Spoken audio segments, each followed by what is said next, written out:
Pursuant to an agreement with the Ranking Member Nadler and without objection, Chairman Comer and Ranking Member Raskin will be permitted to participate in today's hearing for the purposes of making opening statements and asking questions of the witness. They each will receive 3 minutes for an opening statement and 5 minutes to question the witness. The chair now recognizes himself for an opening statement. Robert Hur was appointed special counsel on January 12, 2023. He had a fundamental question to address. Did Joe Biden unlawfully retain classified information? The answer, yes, he did. Page 1 of Mr. Hur's report, he says this: our investigation uncovered evidence that President Biden willfully retained and disclosed classified materials after his vice presidency when he was a private citizen. He further writes, Mr. Biden willfully retained marked classified documents about Afghanistan and handwritten notes in his notebooks, which he stored in unsecure places in his home. Joe Biden kept classified information, and Joe Biden failed to store classified information properly. Mr. Hur made these determinations after interviewing 147 witnesses. He examined 7 million documents, including emails, text messages, photographs, videos, toll records, and other materials from both classified and unclassified sources. But there's more. Joe Biden not only kept information he wasn't allowed to keep, and he not only failed to secure that information properly, he also shared it with people who weren't allowed to see it. Shared that information with his ghostwriter. And remember, this is information that only individuals with a security clearance are supposed to see. Mr. Hur told us on page 200 of his report that it's the kind of information that, quote, risk serious damage to America's national security. And what did Joe Biden have to say about all this? What was his explanation? On page 94 of Mr. Hur's report, Joe Biden said he took his notebooks with him after his vice presidency because, quote, they're mine. And every president before me has done the same exact thing. Never mind the fact that he had never been president when he took this information, but what comes through is Joe Biden felt he was entitled. You can almost hear it. You can feel the arrogance in this statement. They're mine. But even with all that, Mr. Hur chose not to bring charges because, quote, Mr. Biden would likely present himself to a jury as he did in our interview of him, as a sympathetic, well-meaning, elderly man with a poor memory. A forgetful old man who Mr. Hur said did not remember when he was vice president, forgetting on the first day of the interview when his term ended, and forgetting on the second day of the interview when his term as vice president began. Mr. Hur produced a 345-page report, but in the end, it boils down to a few key facts. Joe Biden kept classified information. Joe Biden failed to properly secure classified information. And Joe Biden shared classified information with people he wasn't supposed to.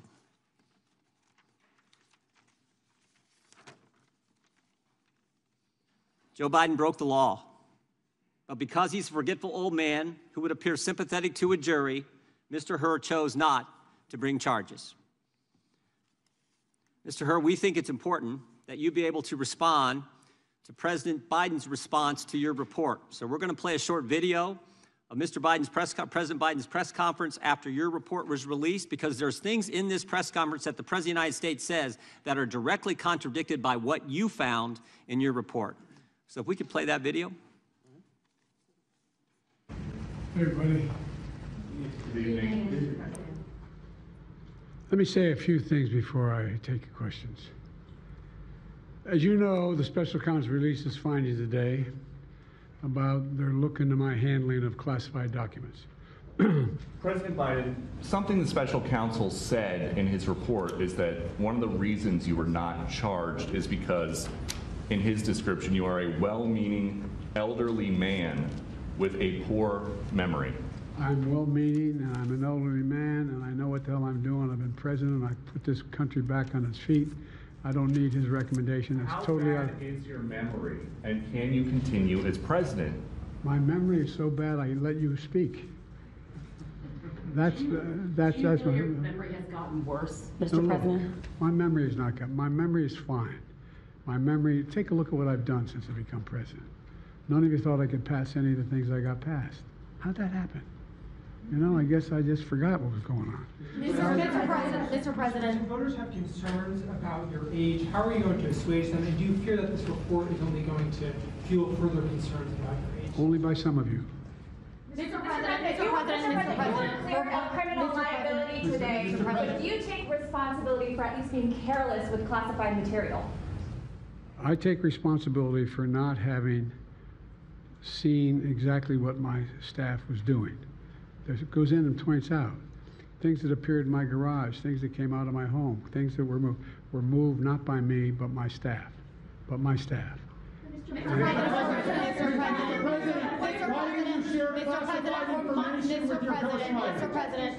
Mr. President, for months when you were asked about your age, you would respond with the words, "Watch me." Many American people have been watching, and they have expressed concerns about your age. That is your judgment. That is your judgment. That is not the judgment of the press. They express concerns about your mental acuity. They say that you are too old. Mr. President, in December, you told me that you believe there are many other Democrats who could defeat Donald Trump. So why does it have to be you now? What is your answer to that question? Because I'm the most qualified person in this country to be President of the United States and finish the job I started. Do you believe that? Why are you confusing the names of world leaders? Thank you, everyone. I did not share classified information. I did not share it. With your ghostwriter. With my ghostwriter, I did not. Guarantee you did not. But the special counsel said in the report he that he did not say that. Okay. He did not say that. But Mr. President, Let me answer your question. The fact of the matter is, what I didn't want repeated, I didn't want him to know, and I didn't read it to him, was I had written a long memorandum to President Obama why we should not be in Afghanistan. And I was multiple pages. And so what I was referring to, I said classified. I should have said it should be private because it was a contact between the president and the vice president as to what was going on. That's what he was referring to. It was not classified information in that document. That was not classified.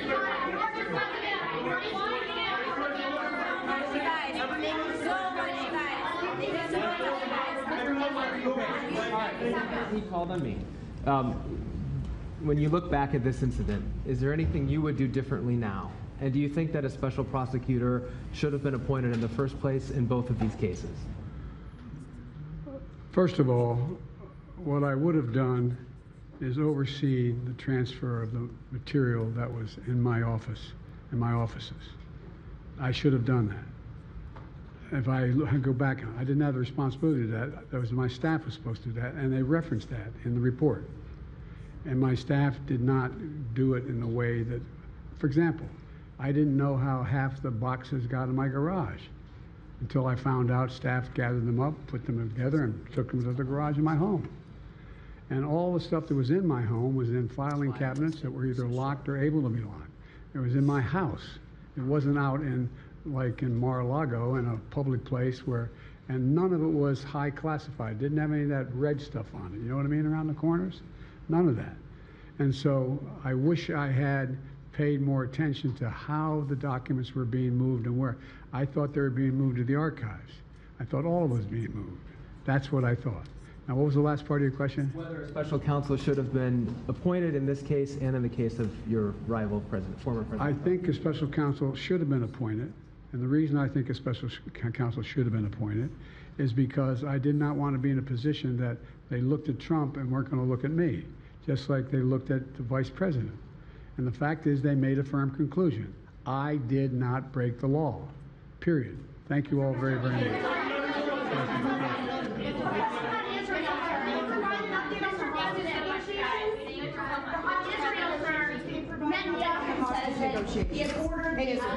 The hostage negotiation. Look.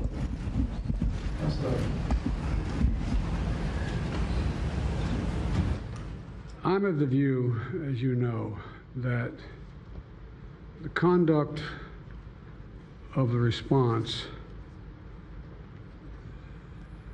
in the Gaza Strip has been over the top. I think that, as you know, initially, the president of Mexico, Sisi, did not want to open up the gate to allow humanitarian material to get in. I talked to him. I convinced him to open the gate. Let them make them part of the Middle East and recognize them fully in return for certain things that the United States would commit to do. And the commitment that we were proposing to do related to two items. I'm not going to go in detail, but one of them was to deal with the protection against their arch enemy to the northwest, northeast, I should say. The second one, by providing ammunition and material for them to defend themselves. Coincidentally, that's the time frame when this broke out. I have no proof what I'm about to say, but it's not unreasonable to suspect that the Hamas understood what was about to take place and wanted to break it up before it happened. Thank you, everybody. We're going to need everybody to hold for a moment. Chair now recognizes the ranking member, Mr. Nadler, for an opening statement.